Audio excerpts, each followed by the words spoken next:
종교개혁과 맥을 같이 하는 첫 계명이라는 제목을 가지고 10계명 5번째 시간 갖겠습니다. 오늘은 종교개혁의 500주년을 기념하는 주일 예배를 우리가 드리고 있습니다.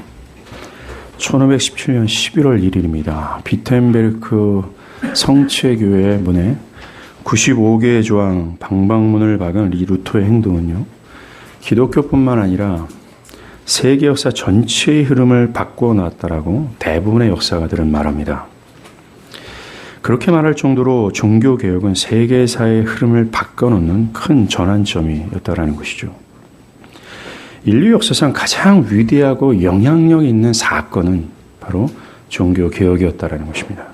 그렇다면 그 개혁의 핵심의 내용은 무엇일까요? 마틴 루터를 비롯해서 수많은 종교개혁자들이 회복하고자 하고 또 드러내고자 했던 이 개혁의 궁극적인 핵심이 무엇이냐라는 것입니다. 그것의 핵심은 우리가 지금 나누고 있는 첫 계명, 나 외에 다른 신들을 내게 두지 말라라고 하는 명령과 맥을 같이 합니다. 바로 하나님 중심주의라는 이 성경의 가장 핵심적인 것을 드러내고자 했다라는 것이죠. 500년 전의 가톨릭 교회는요, 그들의 교리 또한 하나님 중심이 아닌 철저히 인간 중심의 체제였습니다. 예를 들어서 그들은 사람이 죄사함을 받는 것, 이 죄사함은 사중적 과정을 갖춰야 된다고 가르쳤어요. 첫째는 죄인은 죄를 뉘우쳐야 한다는 것이고, 두 번째는 그 뉘우친 죄를 사제에게 고백해야 된다는 것입니다. 그리고 세 번째는 이 악한 행위에 대한 실제적인 값을 치루어야 되는 것을 요구했다라는 것이죠. 여기에서 자신의 죄값을 지불하는 고행과 형벌이 부과됐다라는 겁니다. 공개적으로 매를 맞거나 며칠 동안 금식을 하는 것 등등이 뒤따랐다라는 것입니다. 그리고 네 번째 단계는 그의 회개가 진짜인지를 증명하기 위한 여러 선행과 종교적 공덕들이 충족될 때에 그가 죄사함 받은 신자야라고 여겨졌다라는 것이죠. 인간의 노력으로 의와 은혜를 쌓아서 그것에 어느 정도 충족될 때함이 비로소 그가 신자가 된다는 시기라는 것입니다. 심지어 자기가 쌓은 공덕과 선행이 너무나 충분해서 이 남은 이 자녀의 은혜와 의의를, 선행적 의의를, 어떤 행위적 의의를 다른 사람에게도 줄 수 있다라고 그들은 가르쳤다라는 겁니다. 이들은 철저히 인간의 노력으로 죄사함을 받을 수 있다라고 믿었다라는 것이죠. 그러나 이것은 성경에 반하는 사상입니다. 성경은 분명히 말합니다. 인간은 스스로의 힘과 노력으로는 자신의 죄를 해결할 수 없는 무능력의 상태에 있다라고 얘기를 하는 거예요. 이것을 강조하면서 오직 죄사함은 그리스도의 십자가의 대속을 믿는 것으로만 가능하다라고 얘기하는 겁니다. 인간의 노력과 힘을 철저하게 배제하고 오직 그리스도 한 분만이다라는 것을 성경은 주장하고 있다라는 것입니다. 인간의 그 어떤 것이 구원에 영향을 끼치지 못하며 전적인 하나님의 은혜로만 가능하다라는 것이죠. 그 당시 교회는 이 죄사함이 인간의 노력으로 가능하다라는 것을 주장했으며 그것으로 말미암아 그리스도의 십자가로 충분하다라는 것을 부인한 거나 마찬가지라는 것입니다. 동시에 인간의 자유의지를, 잊지도 않은 자유의지를 극대화하면서 인간의 행위를 높인 거예요. 가히 이것은 하나님 외에 다른 것을 두지 말라고 하는 자아숭배, 인간숭배의 어떤 실제의 모습이라고 말할 수 있습니다. 이러한 인간 중심의 사상이 만들어낸 것이 바로 면죄부 판미였습니다. 이 면죄부는 죄를 저지른 사람들이 이 세상이나 죽은 이후에 당해야 될 처벌들이 있어요. 그것을 줄여주거나 경감시켜주는 교황 권위로 발행한 증명서였습니다. 교황이 죄사함과 죄를 심판하는 능력을 지니고 있다는 것을 의미한다는 것이죠. 그것을 사면 내가 죽어서 연옥 같은 데 가면 고통과 어떤 중체, 어떤 죄책이 줄어들 수 있어라는 인식을 갖게 있다는 겁니다. 교황은 이걸 이용해서 여러분들이 유명한 베드로 성당을 건축할 때 비용을 충당하려고 했던 거예요. 그리고 그 수입의 절반은 베드로 성당의 건축비로 사용을 했고 그 절반은 교황과 그에게 돈을 빌려준 은행가가 나눠 가졌다라는 것입니다. 그 당시 교회는 정말 하나님 외에 다른 것을 두는 우상 숭배의 신당이었음을 역사는 증거하고 있다는 거죠. 탐욕이 역사하고 있다는 것입니다. 사실 이 면죄부 판매가 종교 개혁의 도화선이 됐습니다. 이런 비성경적 패단에 대해서 루터는 95개 조항 방방문을 걸면서 살아있든 죽어있든 참된 신자는 그리스도와 교회의 모든 축복에 참여하고 이것은 면죄부 없이도 하나님에 의해 그리스도인들에게 주어진다라고 말하면서 인간 중심의 교리와 폐습들을 고발했다라는 겁니다. 하나님만이 생명의 주요, 어떤 인간도 스스로를 구원할 수 없는 전적으로 타락한 상태에 있으며 이들은 자신들이나 타인들의 구원을 위해 어떤 영향도 끼칠 수 없고 오직 하나님의 주권적인 은혜만이 이들을 구원할 뿐이다 라고 강조했다는 것입니다. 하나님 중심주의, 성경의 중심 사상을 드러낸 거라는 것입니다. 이처럼 종교개혁의 핵심은 우리가 지금 거론하고 있는 하나님 외에 다른 신을 내게 두지 말라라는 하나님 중심의 회복이었다는 것입니다. 이 첫 번째 계명을 벗어날 때 인류 역사는 혼돈의 상태에 있을 수밖에 없다는 것을 이 종교개혁 당시의 교회의 역사를 통해서 우리는 깨달을 수 있다는 것입니다. 하나님이 사라진 그곳에는 인간의 탐욕이 역사하는 장이었다는 거예요. 이것은 하나님이 없는 이 이스라엘 역사 속에서도 동일하게 볼 수 있는 현상이었다는 것입니다. 하나님을 잃어버린 이스라엘이 했던 짓이 뭡니까? 바알이라는 자신에게 부와 명예를 가져다 주는 이 탐욕의 우상을 대표하는 바알을 숭배했잖아요. 하나님의 영광이 깃들 그 예루살렘 성전 안에도 바알과 아세라 목상을 갖다 놓고 동시에 그렇게 예배하지 않았습니까? 예. 하나님 중심 사상이 사라질 때 인간에게 남아있는 또 하나님이 있어야 될 그 자리에는 뭐가 등장하냐면 탐욕이 등장하는 것을 볼 수 있습니다. 이것이 이 교회 역사를 통해서 우리에게 증거되는 거예요. 그러나 이 모든 것이 이 핵심적인 하나님 중심주의라는 이 핵심적인 진리로 제자를 찾게 된 겁니다. 이 계명을 회복할 때 모든 것이 원래의 자리로 돌아가서 화평의 상태로 돌아가는 거예요. 실제적으로 아까 제가 처음에 말씀드린 것처럼 이 종교개혁은요, 이 기독교 역사가 뿐만 아니라 세속 역사가들도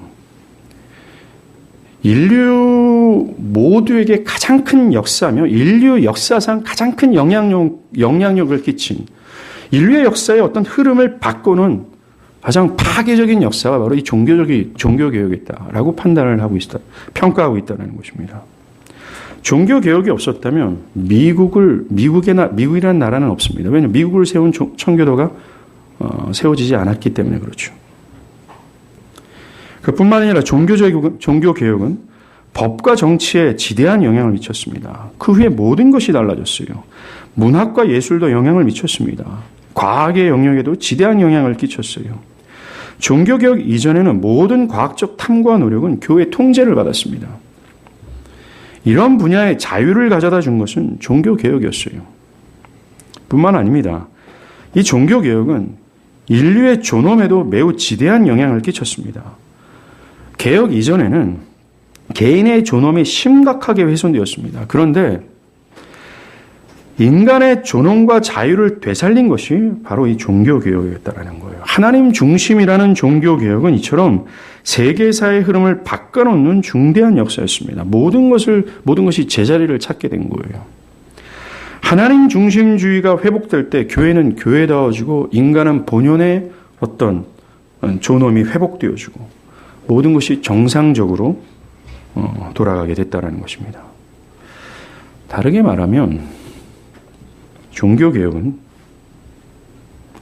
종교개혁과 맥을 같이 하는 이 첫 계명, 나 외에 다른 신을 두지 말라라고 하는 이 계명은 여러분 개인의 인생의 흐름을 바꿔놓는 명령이 될 수 있다는 것입니다. 하나님 중심 사상이라는 이 종교개혁의 핵심이 인류 역사의 흐름을 뒤바꿔 놓았던 것처럼 모든 것을 제자리로 또 회복시켜 놓은 것처럼 하나님 중심 사상의 이 합이라고 얘기할 수 있는 이 첫째 계명은 여러분들의 인생에 커다란 흐름을 바꿔놓는 어떤 명령이 될 수 있다는 것입니다. 이 계명이 여러분의 삶의 방향성을 바꾸는 거대한 전환점이 될 수 있다는 것을 이 개혁의 역사를 통해서 우리에게 말해주고 있다는 거예요. 만약 여러분이 하나님 외에 다른 것을 마음에 두었다면, 하나님 중심이 아니라 내가 나의 주인이 되어서 하나님 외에 사람이나 돈이나 미래의 계획 등등 하나님 외에 다른 어떤 것을 마음에 두고 있다면 역사가 증거합니다. 여러분들의 마음에는 탐욕이 역사하고 있다는 것이죠. 거기 뒤따른 불안과 두려움, 온갖 혼돈의 상태 속에 있을 수밖에 없다는 것입니다. 교회도 마찬가지입니다. 하나님 중심 사상을 잃어버린다면, 하나님 외에 다른 어떤 것을 두지 말라고 하는 이 계명을 어길 시 교회의 가장 중심에 자리하고 있는 건 뭔지 아십니까? 탐욕이라는 거예요. 목회자부터 모든 교인에 이르기까지. 성경의 가르침은 그저 액세서리일 뿐, 그들은 그들이 소망하는 바, 그들이 꿈꾸는 이 육적인 비전을 향해서 맹렬히 질주하는 것 외에는 또 교회 안에 들어오는 모든 신자들은 하나님 한 분을 영화롭게 하고 하나님을 위해서 살기보다는 하나님을 도구화해서 자신이 영화롭게 되기를 바라는 마음으로 가득 차게 된다는 것이죠. 오늘 이 첫 번째 계명은 그것에서 돌이켜 일대 대개혁을 요구하는 것입니다. 진정한 삶으로 돌이키라는 개혁을 요구하고 있는 거예요. 본래 여러분들이 있어야 될 자리로 돌아가는 것이고, 또한 하나님께서 여러분을 창조하신 목적으로 회복하는 것이 바로 이 첫 번째 명령에 순종하는 것이 된다는 겁니다. 하나님 외에 다른 신을 두지 않는 것, 오직 하나님만 두는 것, 나를 부인하고 나의 견해와 정신과 삶의 모든 선택과 결정이 하나님의 뜻에 복종해서 어떻게 하든지 하나님 중심으로 살아가는 그것이 말입니다. 이 명령은 개혁의 1차적인 사안이 되는 거예요. 바로 여러분들에게 개혁을 요구하는 것입니다. 이 첫 번째 명령에 순종하는 것이요, 천지가 개벽하는 개혁이 되는 이유는 인간의 죄와 관련이 있습니다. 왜냐하면 이 명령은요, 인간의 죄된 본성과는 매우 큰 충돌을 가지게 되기 때문에 그렇습니다.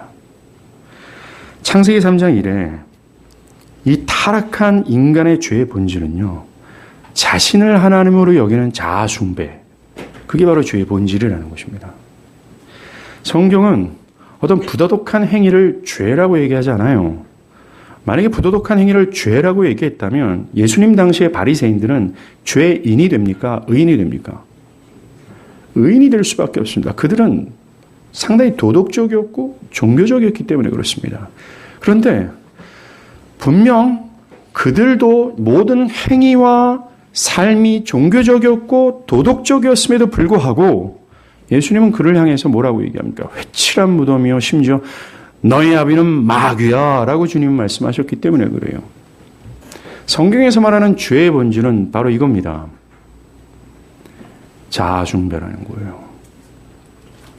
원래 인간은 하나님 앞에서 자신의 먼지됨을 자각해야 되는 거예요. 왜요? 우리가 먼지에서 출발했기 때문에 그렇습니다. 아, 내가 아담이구나, 즉 내가 먼지이구나 라는 것을 인식하고 자기를 총체적으로 부인하며 하나님의 뜻에 복종하며 하나님을 영화롭게 해야 될 목적을 가지고 있었다라는 것입니다. 철저히 이 첫 번째 계명과 관련되어 있다라는 거예요. 하나님 외에 다른 것을 두지 않는 상태, 오직 하나님만을 두고 하나님만을 향하는 상태, 이것이 본래 인간이 있어야 될 자리였고 상태였다라는 것입니다. 이러할 때 인간은 그들이 가지고 있었던 이 존귀와 영광을 유지할 수 있었어요. 하나님의 형상을 닮은 그 하나님께서 주신 이 생명을 유지할 수 있었다라는 것입니다. 그리고 하나님의 생명을 받을 뿐만 아니라 그 하나님께서 주시는 복락을 온전히 누릴 수 있는 완전한 기쁨을 누릴 수 있는 것이 되었다라는 것입니다. 이 첫 번째 계명에 순종하는 것을 통해서 말입니다. 우리가 그리워하는 곳이 에덴 아니겠어요? 어떤 질병도 눈물도 고통이 없는, 죽음의 두려움도 없는. 사실 이것이 우리가 그리스도를 경험할 때 누리는 은혜거든요. 완전한 자유. 마틴 루터는 이것이 너무나 좋아서 이렇게 얘기합니다. 나의 생명과 가문과 명예와 이 모든 것을 빼앗긴다 할지라도 라는 거예요.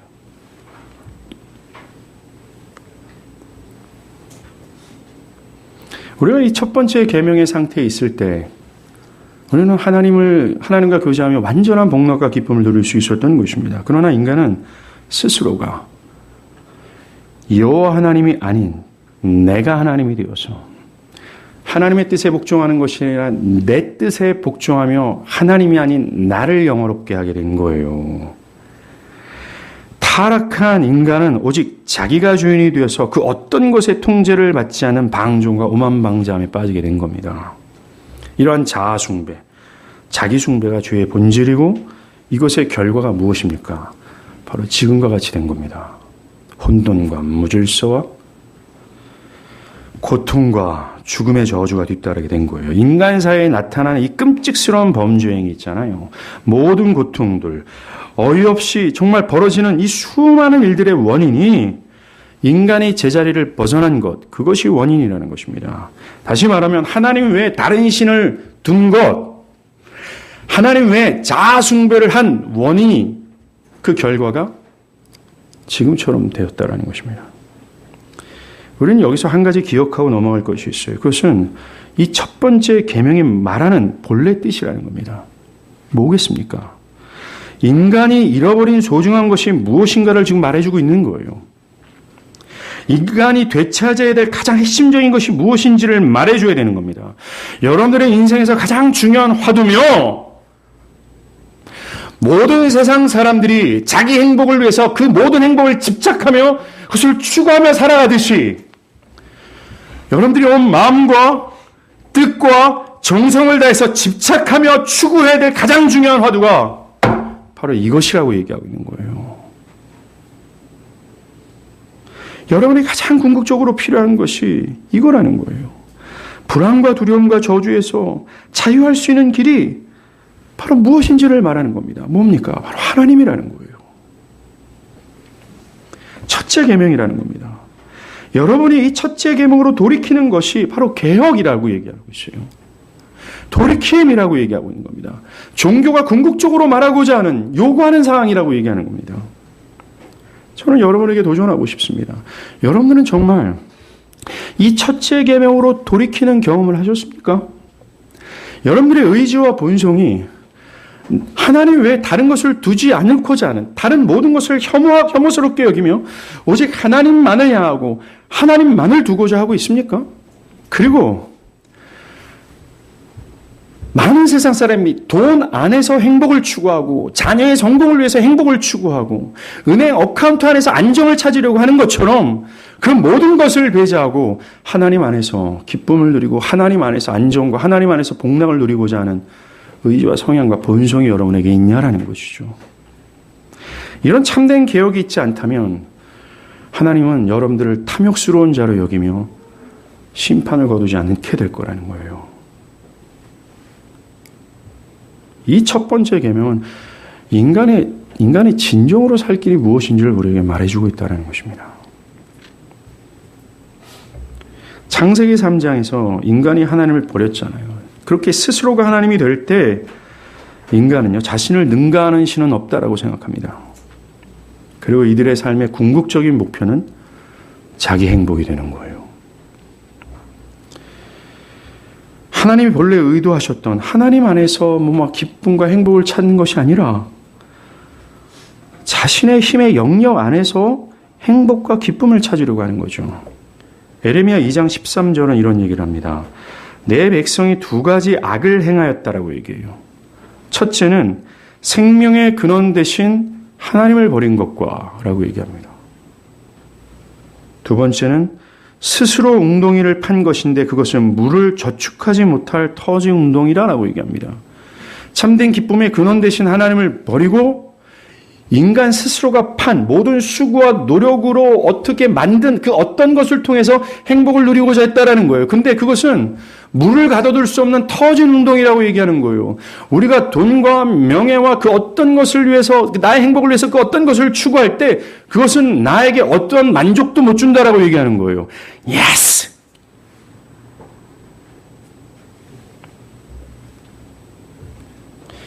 하나님 없는 이 탐욕스러운 인간은 말입니다. 특징은 하나님마저도 자신의 행복과 안위를 위해 존재하는 신으로 여긴다는 거예요. 이게 지난 시간 우리가 이교도의 신앙이라고 얘기하지 않았습니까? 하나님을 도우미로 삼아서 자신이 원하는 것을 얻으려고 하는 거죠. 철저히 자기중심적이라는 겁니다. 이 종교개혁자 마틴 루터는요, 이런 얘기를 합니다. 인간은 오직 자신의 이익만 추구하고 무엇보다 재물만을 사랑할 수 있을 뿐이다라고 얘기해요. 이것은 인간의 모든 죄의 본질을 말하고자 하는 것입니다. 이렇게 인간의 타고난 죄된 본성은 자아숭배, 자기영광, 자기위, 자기중심적 견해, 자기고집으로 행하고자 하는 의지밖에 없다는 거예요. 종교개혁자 존 칼빈도 인간의 마음은 우상을 만드는 공장이라고 말할 정도입니다.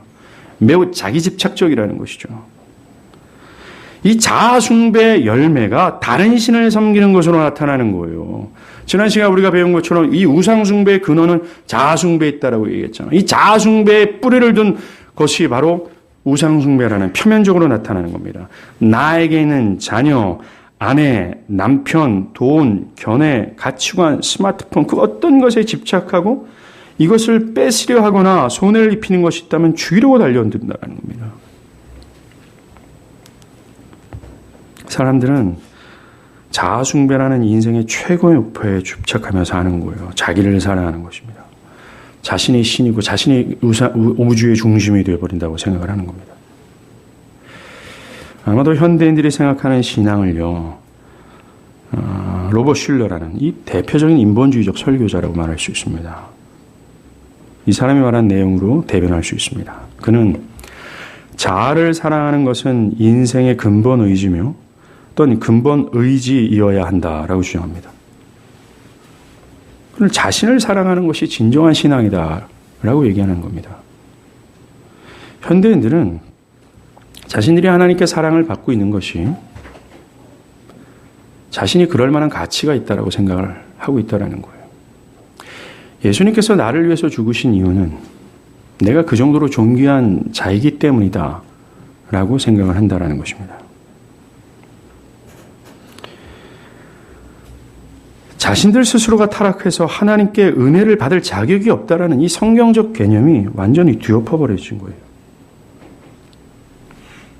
그래서 이 교만한 사람, 이 자기 집착과 자기중심적 신앙적 견해를 갖고 있는 사람들은요, 죄, 타락, 무능력, 부서짐, 심판이라고 하는 기필코 인간이 해결해야 될 아주 중대한 사안이 되는 이런 메시지나 가르침들에 대해서 상당히 불쾌해 여깁니다. 너무 죄를 얘기하는 것 같아요. 주일날 오면 내가 얼마나 지쳐있는지 아십니까, 목사님?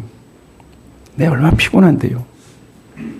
여러분, 목사님은 나가서 일을 안 하니까 그걸 뭘 알지 모르는데 우리 진짜 힘들거든요. 우리가 모든 성도를 위해서 기도하라는 주제에서 이것을 우리가 잠깐 살펴봤죠. 여러분만 힘든 게 아니라는 걸 기억하십시오. 그런데 목사님 자꾸 이렇게 좀 내 심령이 좀 무거워지고 불쾌해지는 걸 얘기하지 마시고 좀 이렇게 위로도 주고 힘도 이렇게 확 줘서 내가 이렇게 벌떡 일어날 수 있는 그런 원기를 주십시오. 바카스 드세요.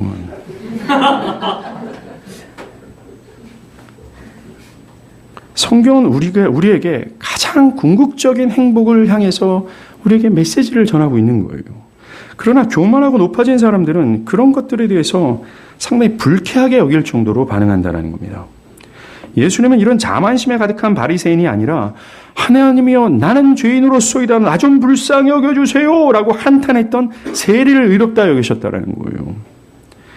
십자가가 전해주는 메시지는 내가 얼마나 가치 있는 존재인지라는 것이 아니라 나에게 그리스도의 저런 처절한 공로가 아니면 내가 얼마나 무가치하고 수치스럽고 추악한 죄인임을 거침없이 드러내주는 것이에요. 십자가는. 이런 자기중심성을 가진 인간들에게 나 외에 다른 신을 두지 말라? 이건 협박이고 미친 소리처럼 들 수밖에 없다는 거예요. 본성 자체가 자아숭배고 내가 우주의 중심이고 내가 신이라고 주장하는 사람들에게 이 계명의 요구는 매우 거북스럽고 나를 올가매고 나를 억누르는 그런 요구처럼 들릴 수밖에 없다는 겁니다. 그러하기에 자아숭배에서 하나님 중심으로 바꾸라는 이 명령은 일대 개혁과 같은 것이 되는 거예요. 이것은 사람의 본성과 의지와 성향이 바뀌는 일이 되기 때문에 그렇습니다. 이 자아숭배라는 죄된 본질의 성향이 바뀌지 않으면 절대로 하나님 중심으로 살아갈 수 없고 나 외에 하나님 외에 다른 것을 두지 말라는 이 명령에 순종할 수 없기 때문에 그렇습니다. 나의 삶의 가장 위대한 일대 전환이 되어야 되는 사안이 바로 이거라는 거예요. 그리고 참된 생명과 참된 행복으로 돌이키는 것이 되는 겁니다. 첫 아담이 하나님께서 있어야 될 자리에 있었어요. 자기를 부정하고 하나님의 뜻에 복종하면서 하나님을 영화롭게 했다라는 겁니다. 자아숭배 반대편에 있었다라는 거예요. 그가 누렸던 이 복락과 기쁨이 있어요. 이 명령을 하시면서 하나님은 우리에게 그것을 초대하고 있는 겁니다. 헤이! 혼돈과 무질서와 고통과 저주에서 이쪽으로 와라 이겁니다. 이게 행복이라고. 하나님 외에 다른 신을 두지 말라는 것에 복종할 때 가장 영광스러운 상태로 회복될 수 있는 것이라고. 하나님 이걸 요구하는 거예요. 아까도 말한 것처럼 이 명령을 따르기 위해서는 말입니다. 매우 강력한 힘이 필요합니다. 왠지 아십니까? 인간의 이 자아숭배를 하는 인간의 이 죄된 본질이 있잖아요. 이것은 이 세상에 존재하는 그 어떤 힘으로도 제거될 수 없기 때문에 그렇습니다. 다시 말하면 인간의 부패함과 죄악은 너무나 강팍하고 강해서 그 어떤 것으로도 깨지지 않는다라고 얘기하는 거예요. 에베소 1장은 얘기합니다. 하나님의 탁월하신 힘의 능력이 필요하다고 얘기해요. 그게 뭔지 아십니까? 성령의 거듭나시는 역사예요. 다시 우리의 마음을 창조하시는 역사입니다. 그 위대하신 창조의 그 능력, 창세기 1장에서 등장했던 그 창조의 능력이 우리 심령 가운데 역사되어질 때만이 비로소 우리는 이 명령에 순종할 수 있는 성향과 의지가 된다는 거예요. 이런 마음의 변화 없이 새 사람이 되는 것 없이는 이것은 불가능한 얘기입니다. 이 말씀에 복종하는 것은. 나 외에 다른 신을 내게 두지 말라라는 이 계명은 현재 원래 자리에서 벗어난 것, 자기를 부정하고 하나님의 뜻에 복종하고 하나님을 영화롭게 하라는 이런 상태에서 벗어나서 자아를 섬기고 혼돈과 불행과 파멸의 상태인 인간들에게 근본적으로 필요한 것이 무엇인지를 말해주고 있는 거예요. 우리가 무엇을 향해야 되는지 말입니다. 하나님이라는 거예요. 그러하기에 하나님은 출애굽기 20장부터 율법을 나열하기 시작합니다. 근데 율법을 나열할 때 가장 먼저 첫 자리에 두는 것이 바로 이 명령이 되는 거예요. 이 첫 번째 명령에 그 마음과 성향과 의지가 순종하고자 하는 것이 될 때, 이 부분이 해결이 될 때 뒤에 이어지는 모든 율법이 가능해지는 겁니다. 10계명만 봐도요. 이 첫 번째 계명이 가능해질 때 9개 모든 항목이 가능해진다는 거예요. 이것이 선행돼야 된다는 겁니다. 이것이 선행되지 않는다면 아무리 여러분들이 신자다운 삶을 산다 할지라도 사랑하고 섬기고 다른 사람을 도와주고 애틋한 사랑으로 위로해주고 탁월한 인격과 존경받는 그 어떤 상태에 있다 할지라도 그는 결코 신자가 될 수 없습니다. 하나님의 저주 아래에서 자유할 수 없게 되는 거예요. 오늘날 사람들은요, 간디처럼 좀 의롭고 존경받는 사람이 심판을 받을 것에 대해서는 확신하지 못합니다. 그들은 하나님도 이 간디의 선행에 감탄하셔서 그를 용납하실 겁니다. 라고 여긴다는 거죠. 이것 또한 하나님의 말씀에 부합되지 않은 이성이에요. 하나님의 말씀을 존중히 여기지 않고 자신의 견해를 주장하는 것으로서 이 이성이 자기 우상이 된 겁니다. 아닙니다. 하나님 외에 다른 신을 내게 두지 말라고 하는 여기에 이 명령에 부합하는 마음과 삶이 있어야 된다는 거예요. 하나님만을 향하고 하나님만을 두는 것이 절대적인 필요가 되어야 된다는 겁니다. 이것이 우리를 이 혼돈과 불행에서 피하게 해주고 죽음의 공포라는 이 저주에서 자유케 될 수 있는 유일한 길이 된다는 거예요. 사랑하는 여러분, 이 명령에 불복종하는 것이 나를 철저하게 불행의 상태로 인도한다는 것을 절절히 깨닫길 간절히 바랍니다. 잔 스튜어트 밀이라는 이 행복의 복음을 전한다는 설교자가 있어요. 있나 봅니다. 저는 잘 자기 행복 설교자라고 얘기하는데, 이 사람이 최종적으로 깨달은 것을 이렇게 고백합니다. 나는 행복이라는 목표가 그것을 직접적으로 추구하지 않을 때에만 얻을 수 있다는 사실을 마침내 깨달았다. 자신의 만족이 아니라 다른 대상을 마음에 두는 사람만이 행복을 누릴 수 있다라고 얘기합니다. 이 하나님만을 마음에 둘 때 비로소 행복을 얻을 수 있다라는 얘기를 하는 거예요. 이것이 종교 개혁자들이 자신의 행복을 포기하고, 여기서 말하는 행복은 이 사회에서 대부분의 사람들이 추구하는 육적인 행복입니다. 하나님을 제외한 행복이죠. 이것을 포기하고 하나님과 진리를 추구하는 일에 전념했던 원인이 되는 거예요. 그 당시 개혁자들이 전능하신 하나님 손에 자신을 맡기고 완전하고 절대적인 자유를 맛보게 된 원인도 바로 하나님 중심주의였다는 것입니다. 여러분들 이것을 맛봐야 되지 않겠습니까?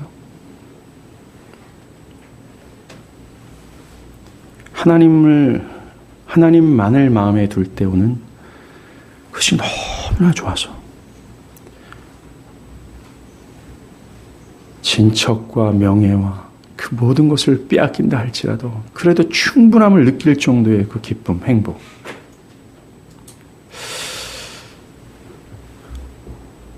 그거는 500년 전에 있었던 아주 뛰어난 믿음의 선조들만 누리는 특별한 은혜가 아니라는 거예요. 하나님이 명령을 통해서 우리에게 궁극적으로 그 기쁨을 주고자 하는 겁니다. 여러분의 인생의 목표가 뭡니까? 하나님을 영화롭게 하고 하나님을 영원토록 기뻐하는 겁니까? 아니면 나를 영화롭게 해서 나를 영원토록 기뻐하는 것입니까? 우리는 이 물음에 진실하게 답해 볼 필요가 있는 거예요.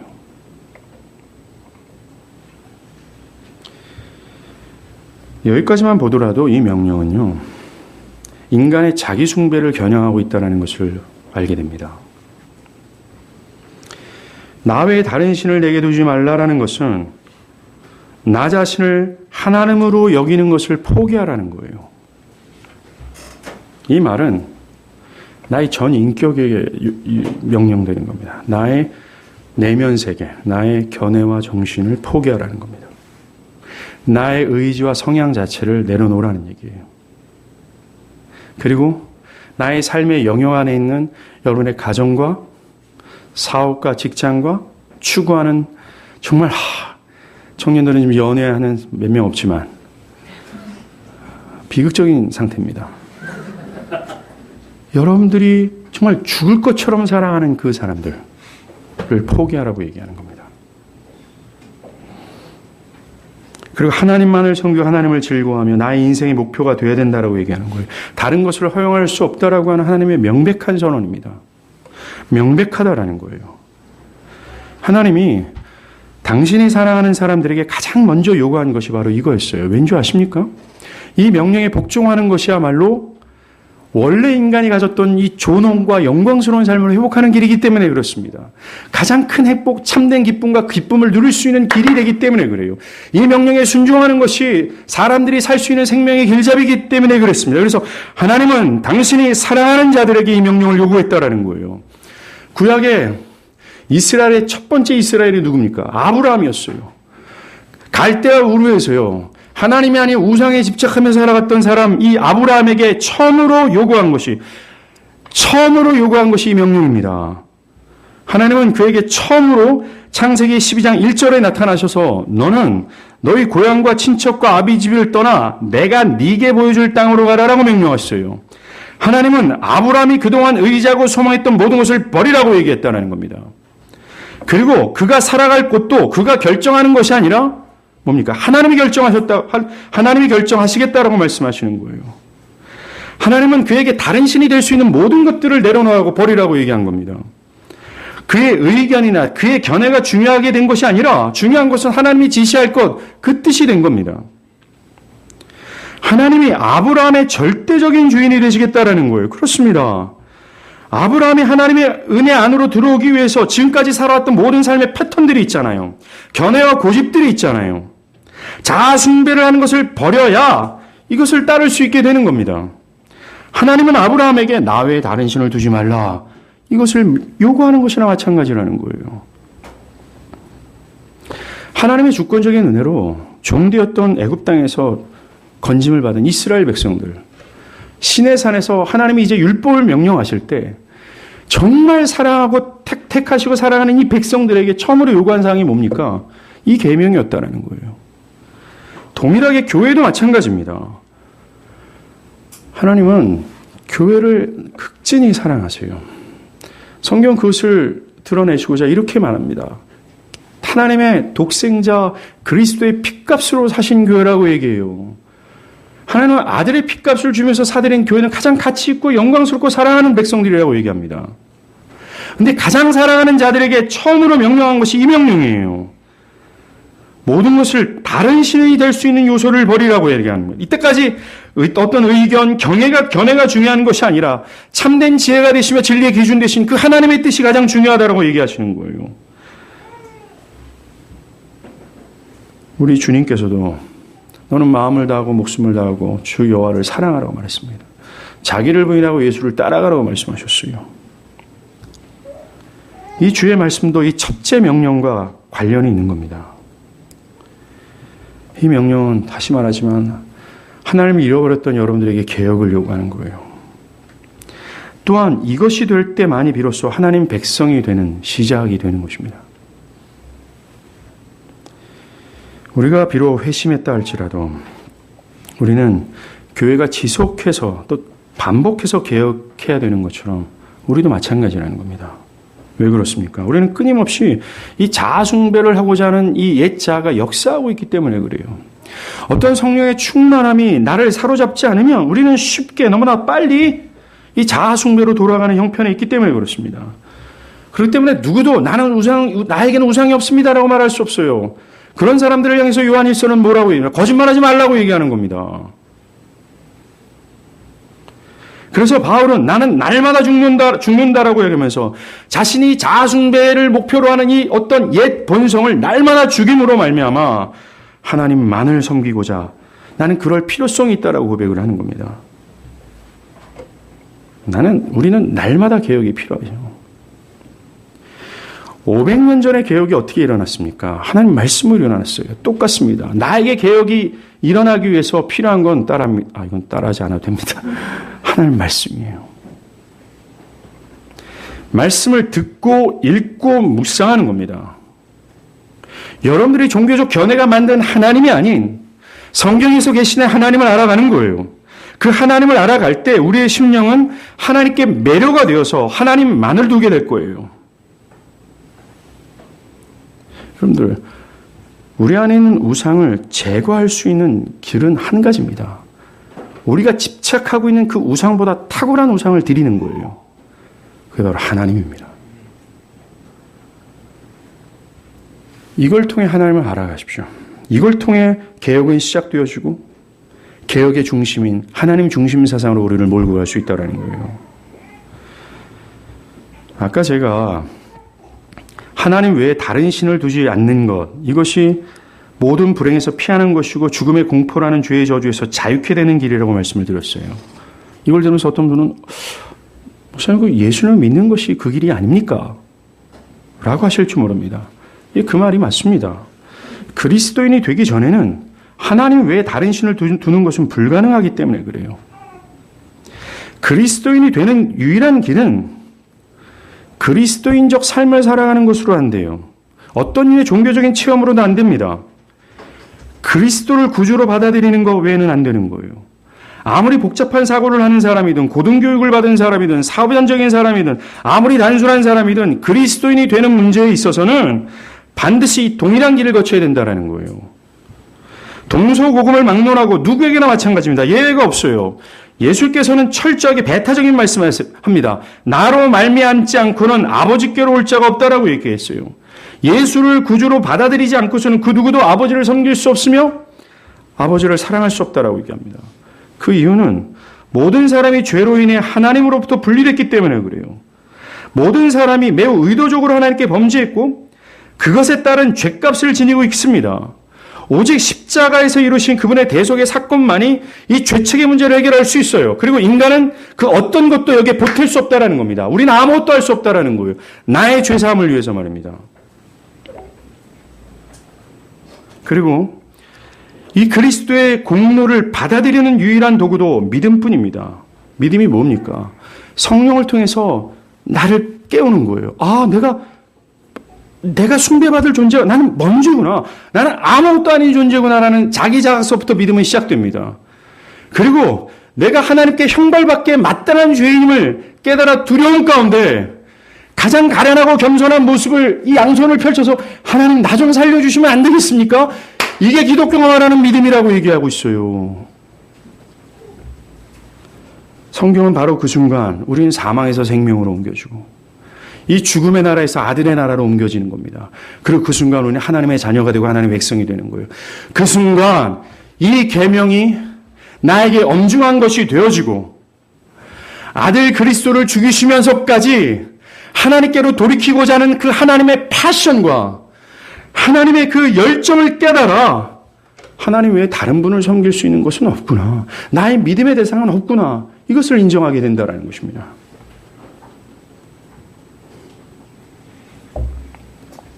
우리는 나 외에 다른 신을 두지 말라라는 계명에서 예수의 사역을 통해 우리를 죄에서 구원하시고 영광스러운 자신과 화해시킨 하나님을 깨닫게 되는 거예요. 그 아들을 주시면서까지 우리를 화해시켜서 그 하나님께로 이끄신 이 나 외에 하나님만을 바라보도록 하는 그 하나님의 영광스러움을 깨닫게 되는 겁니다. 그리고 하나님 한 분 외에 인간의 자아와 다른 대상이나 사물에 믿음을 두지 말 것을 가르치는 이 율법을 그제서야 깨닫게 되는 거예요. 여러분들이 그리스도를 통하지 않으면, 이 그리스도의 구속에서 드러나는 그 하나님의 영광의 은혜를 전율하지 않으면 이 율법의 숨은 의도를 깨달을 수가 없는 거예요. 이 율법은 그리스도를 주목시키는 겁니다. 예수의 십자가는 이 계명으로 우리를 인도하고 있어요. 예수는 당신의 죽으심으로 하나님만을 두라고 우리에게 말씀하고 있는 거나 마찬가지입니다. 결론, 바라기는 하나님 외에 다른 것을 두지 말라는 이 하나님의 요구에 기꺼이 순종하는 내면이 있는 그런 성향이 있는 분들이 되길 바랍니다. 그것은 하나님께서 우리에게 일차적으로 원하시는 계획이에요. 변합니다. 제자리를 찾는 겁니다. 그 하나님의 기쁨과 복을 누리는 은혜로 들어가는 거예요.